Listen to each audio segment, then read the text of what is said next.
सबसे पहला प्रश्न, किसी सतह की समतलता जांचने के लिए कौन सा उपकरण उपयोग किया जाता है? इसका राइट आंसर है ऑप्शन बी, सरफेस प्लेट। अगला प्रश्न है, सेंटर पंच का मानक कोण क्या होता है? इसका राइट आंसर है 60 डिग्री। ऑप्शन सी इसका करेक्ट आंसर है। अगला प्रश्न है तीसरा, छेद के अंदर की सतह को फिनिशिंग देने के लिए कौन सी फाइल का उपयोग होती है? इसका राइट आंसर है ऑप्शन बी, राउंड फाइल का उपयोग छेद के अंदर की सतह को फिनिशिंग देने के लिए किया जाता है। अगला प्रश्न है, बेंच वाइस का मुख्य कार्य क्या है?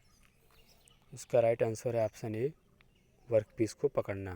बेंच वाइस का मुख्य कार्य होता है वर्कपीस को पकड़ना। अगला प्रश्न है, टेप और डाई बनाने के लिए किस धातु का उपयोग किया जाता है? इसका राइट आंसर है option C, high speed steel. इसका राइट आंसर है option C, high speed steel. छठवां प्रश्न है, ट्राई स्क्वायर का मुख्य उपयोग क्या है? इसका राइट आंसर है ऑप्शन बी, समकोणता जांचने के लिए ट्राई स्क्वायर का उपयोग किया जाता है। अगला प्रश्न है, HSS का पूरा नाम क्या है? इसका राइट आंसर है option B, high speed steel. एक HSS होता है और एक HCS होता है। HCS का फुल फॉर्म होता है हाई कार्बन स्टील। अगला प्रश्न है, टेपर सैंक ड्रिल का मानक टेपर क्या होता है? इसका राइट आंसर है ऑप्शन ए, मार्स टेपर। अगला प्रश्न है, किसी छेद के आंतरिक व्यास की जांच करने के लिए कौन सा उपकरण उपयोग किया जाता है? इसका राइट आंसर है ऑप्शन बी, वर्नियर कैलिपर का उपयोग किया जाता है। अगला प्रश्न है, धातु की कठोरता मापने की इकाई क्या है? इसका राइट आंसर है ऑप्शन सी, रॉकवेल। कि कौन सी धातु कितनी ज़्यादा कठोर है उसकी कठोरता जांचने के लिए रॉकवेल का उपयोग किया जाता है। रॉकवेल इकाई का उपयोग किया जाता है। अगला प्रश्न है, आंतरिक धागे काटने के लिए कौन सा उपकरण उपयोग किया जाता है? इंटरनल थ्रेड्स को काटने के लिए कौन सा उपकरण उपयोग किया जाता है? इसका राइट आंसर है बी, ऑप्शन बी इसका राइट आंसर है, टैप। बाहरी चूड़ी काटने के लिए डाई का इस्तेमाल किया जाता है और अंदरूनी या आंतरिक चूड़ी काटने के लिए टैप का उपयोग किया जाता है। अगला प्रश्न है, धातु काटने में चिकनाई का मुख्य उद्देश्य क्या है? इसका राइट आंसर है ऑप्शन बी, घिसाव और टूट फूट कम करने के लिए। अगला प्रश्न है, धातु के लिए ड्रिल बिट का मानक कटिंग एंगल कितना होता है? इसका राइट आंसर है 118 डिग्री। ऑप्शन बी इसका करेक्ट आंसर है। अगला प्रश्न है, आरी ब्लेड हेक्सा ब्लेड का मानक आकार क्या है? इसका राइट आंसर है ऑप्शन डी। इसका राइट आंसर है ऑप्शन डी, 300 mm। 15वां प्रश्न है, निम्नलिखित में से कौन सी गैर फेरस या नॉन फेरस धातु है? इसका राइट आंसर है ऑप्शन बी, तांबा एक नॉन फेरस धातु है।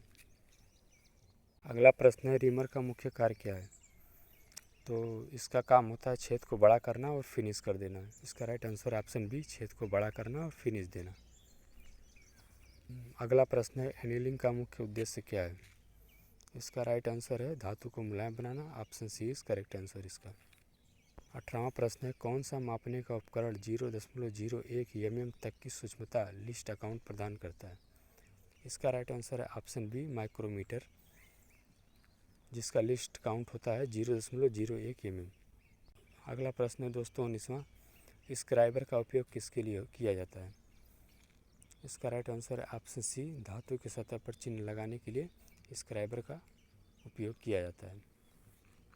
20वां प्रश्न है, चिपिंग और रिवेटिंग के लिए कौन सा हथौड़ा उपयोग किया जाता है? इसका राइट आंसर है ऑप्शन ए, बॉल पिन हथौड़ा चिपिंग और रिवेटिंग के लिए उपयोग किया जाता है। उसके बाद 21वां प्रश्न है, नर्लिंग का उद्देश्य क्या है? इसका राइट आंसर है ऑप्शन बी, पकड़ सुधारना। क्योंकि जो नर्लिंग की हुई होती है कोई चीज़ तो उसको पकड़ने में आसानी होती है, वो फिसलता नहीं है। नर्लिंग की प्रक्रिया इसीलिए की जाती है, वो पकड़ को आसान बना सके, पकड़ को सुधार सके। अगला प्रश्न है 22वां, खराद मशीन में कटिंग टूल को कौन सा भाग पकड़ता है? इसका राइट आंसर है ऑप्शन सी, टूल पोस्ट। अगला प्रश्न है, लेथ ऑपरेशन में या खराद ऑपरेशन में काटने की गति कटिंग स्पीड की गणना का सूत्र क्या है? इसका राइट आंसर है ऑप्शन ए, पाई गुणे डी गुणे एन अपान 1000।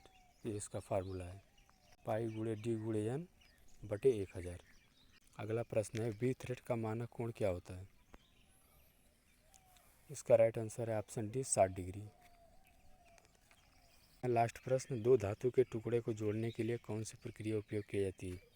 इसका राइट आंसर है ऑप्शन ए, वेल्डिंग। वेल्डिंग प्रक्रिया से दो धातु के टुकड़ों को आपस में जोड़ा जाता है। अस्थायी रूप से।